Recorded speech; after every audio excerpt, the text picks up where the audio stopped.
All right, this episode of Sox Degrees is going to be a fun one. We have Sarah Langs, who is a reporter and producer for MLB.com. She's one of the finest baseball stats research people I have ever met in the entire world. And she was just the analyst on the all-female broadcast for the very first time in Major League Baseball history. Hi, Sarah. Hi, I don't know how to answer that introduction, but thank you, and thank you for having me. So you're very welcome. We have worked a lot of games together, and I've never asked you this question. Why are you a baseball person? It's a great question. I am a baseball person because of my family, because of my parents. I grew up, all we watched was sports, and baseball was always the sport that I loved most. I don't exactly know why. I think it's because it was always there. And the season feels longer than any other sport, and there's games every single night. And it was just always there for me to be watching. And, sometime around, I always say like sixth grade or so, I had a teacher, my English teacher in sixth grade, who sort of said to me, you like writing and you really love baseball, you could do these two things together for a living one day. And that's sort of what set me off on this path to try to be a baseball person and work in this realm. It seems like every 5 minutes you tweet something that's interesting. Thank you. How does your baseball mind work as you're watching games? What is your process to come up with the things you come up with? Oh my goodness. Frenetic is a good word to use, I think. I try to watch every single game. I've got a monitor going and, that MLB TV4 box on a couple different devices and just trying to keep everything up all at once. And, it's all about knowing what's going on and sort of knowing the existing context. So you both know this as broadcasters and with, prepping for each game every single day that you know more every day because you prep for the previous day. So I sort of see what I look into and research in a similar way where if I miss a day, I feel so behind. But because I'm pretty much keeping up with every team as best I can every single day, I know, okay, that's, Joey Votto's fourth straight day with a home run, something like that right off the bat without even having to look. So it's almost like that context is almost built in, which again is just there's a lot going on. And that's kind of what I'm keeping track of just on a daily basis.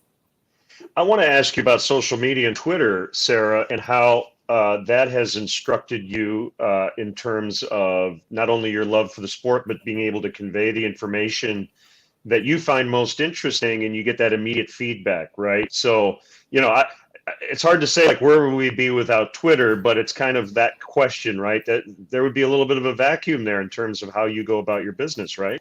Definitely. It's social media is its own sort of beast, but I am really grateful for the ability just to share stuff out there like that. And I actually have to credit one of my best friends from college, JT, who when I was, going down this path, doing some internships in sports and some internships in reporting in general, he said to me, you need a public Twitter. I had a Twitter that I didn't use where I just followed reporters to keep up with baseball news.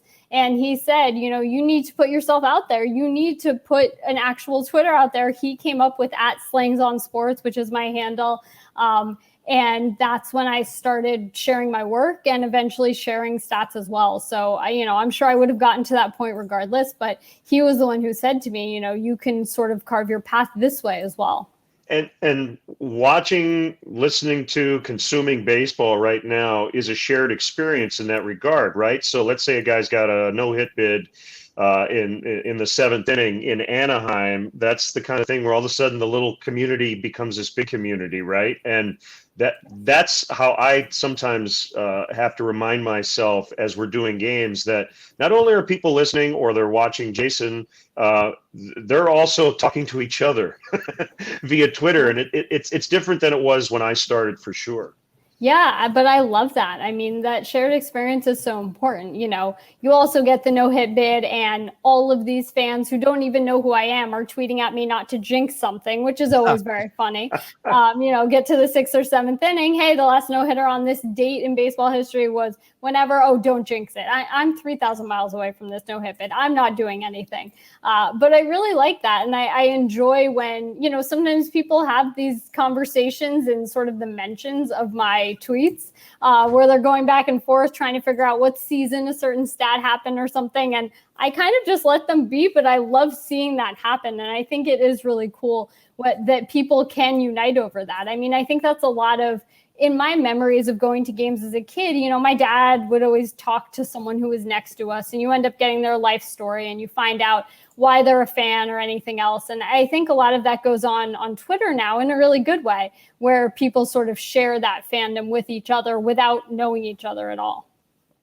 Who do you think can more affect a no-hitter? Someone on Twitter or an announcer?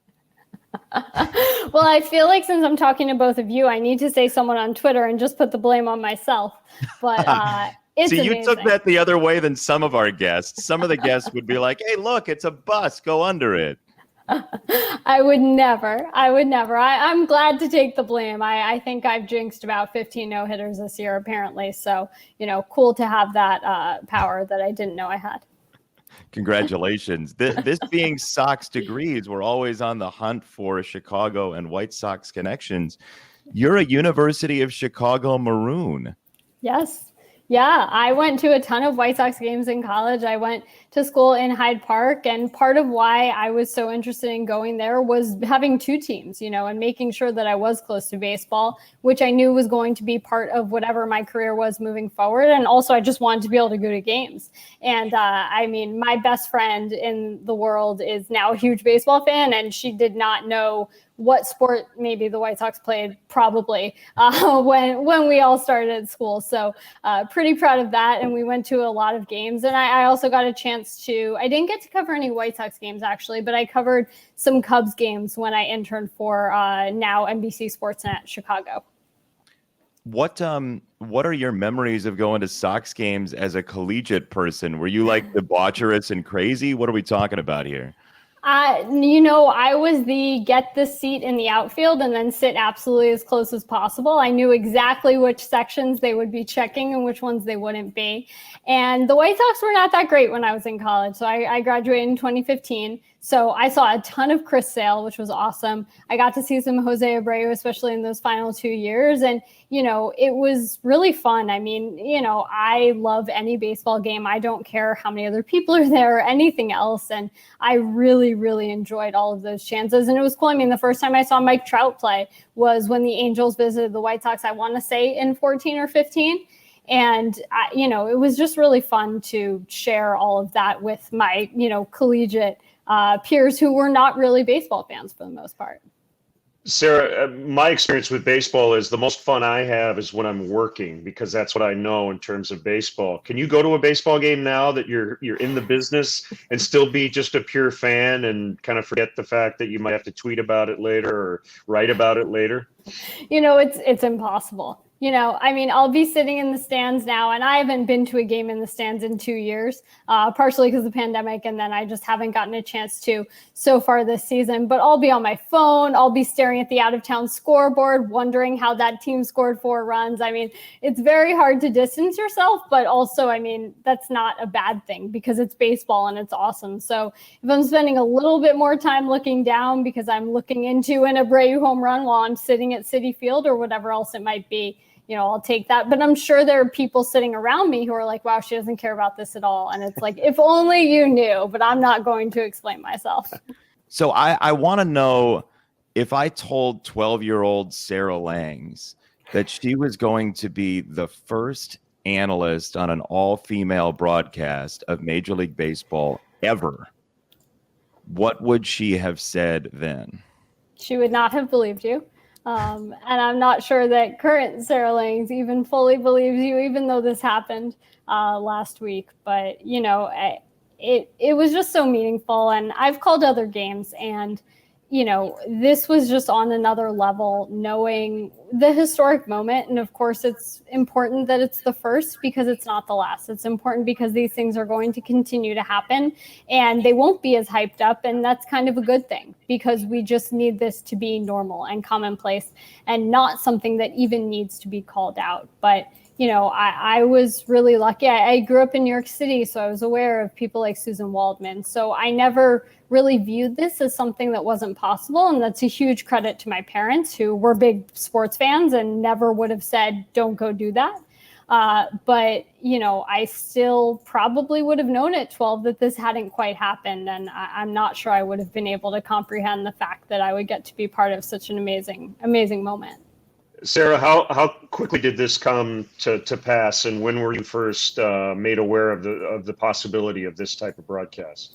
So it's funny because it was not initially presented as the first part, at least to me. I got an email, as I often do, saying, hey, are you available this day to do this game? And that was probably a couple of weeks out. And it was, hey, it's going to be you and Melanie Newman and Alana Rizzo. Pre-game show wasn't mentioned at that point. And it did say all-female broadcast, but it didn't say first. It didn't say any of that. So I was like, oh, that's cool. I mean, I'm just excited to do a game. I've admired both Alana and Melanie from so long from afar. So was really excited to work with them. And then, about a week before, I guess, we ended up getting some PR requests, and they were asking us to talk about this being the first all-female Major League Baseball broadcast. And that's when I learned, was when we were asked that question. I mean, I did not know it was the first. I certainly couldn't think of another off the top of my head, but, you never know what has happened in the past. So I was just excited at the prospect of getting to work with the two of them. And then it turned out being, this great, wonderful thing. All right. I have a very specific question about that game. It was Orioles-Rays, right? Yes. What was the most interesting thing that happened in that game that you can immediately remember? That's a good one. I mean, honestly, this isn't necessarily specifically a game moment, but we were interviewing Rich Hill, who is now not even on the team, during the game. And I think it was the first home run of the game. Randy Arozarena went deep. And Rich Hill actually called the home run because he's great with these interviews, everything else. And it's definitely very funny that on our first all-female broadcast, the first home run was actually called by a man, as it turns out. Not anything bad whatsoever, but it is very funny. And he did such a great job. And we were actually talking to him about breakout players. And he was sort of struggling with who he should say, and then Randy homered, and he was like, oh, I'm going to pick him. So that's definitely a moment that stands out, because I love when we get a chance to talk to players in those kinds of settings. And of course, whenever you get a player calling a play, and when they really get into that mode, for me, even just as a fan at home, that's what puts those interviews like on another level, is when they know to do that, as opposed to just talking through their answer, even as a home run is sailing over the fence. And then the other one is the bigger question, and this one's a little more uncomfortable, but, Benetti and I deal with it on a daily basis. When you call games, you get a certain segment of fan who basically says, I don't like you. You are calling a game that I want to watch or listen to, and I don't like you. How do you deal with negative feedback in that regard? Because we all deal with it. I really don't read the replies. I regret. Good for you. Yes. Yay. Really, really try not to. And I will say that, there are a lot of people out there with some outdated thoughts. So I really tried not to, specifically with this. But I will say I don't read the replies. And I have some really nice coworkers and friends who have sent me some nice things that people said after this broadcast and after some others. And so I just sort of wait and let them send those to me if they exist. But I am not going to read however many are in the replies of those tweets. That is so smart. For White Sox fans listening, give them a one paragraph reason why the White Sox are a legit World Series contender in 2021. Oh my goodness. I mean, it was on display last night, or, in the last few days, with Eloy Jiménez returning, with the fact that Luis Robert is now in his AAA rehab assignment. They got to this point without those guys, and those guys were supposed to be the keys to the offense and the keys to this team, and instead they have barely played. Robert only played a little bit, and Eloy hadn't played until 2 days ago, and they've been dominating, I think, in so many ways. I just think that pitching And the way that Tony La Russa has managed that pitching staff, which is pretty different from a lot of other pitching staffs in the majors, even the really good ones, I think that's going to serve them really well. I think Lance Lynn has been, absolutely outstanding, and it was great to see him get that extension. And having a guy like that who can eat innings and also be right towards the top of the ERA leaderboard, I mean, there are not a lot of teams that have a guy like that. And the Carlos Rodon story has been amazing. So, maybe I'm giving my pitch more of just why I love watching them so much, but I think that overlaps exactly with why they're such a legit contender. And, bullpen, everything else. I mean, just all the things that we look into to see, okay, can they really sustain this? They check every single box. And again, two of the most impactful offensive players have basically not played so far this season and are expected to be there by that, game 1 in October. And we should note we are recording this interview before the trade deadline, so you may be listening and there may be another player or two potentially in the mix. Exactly.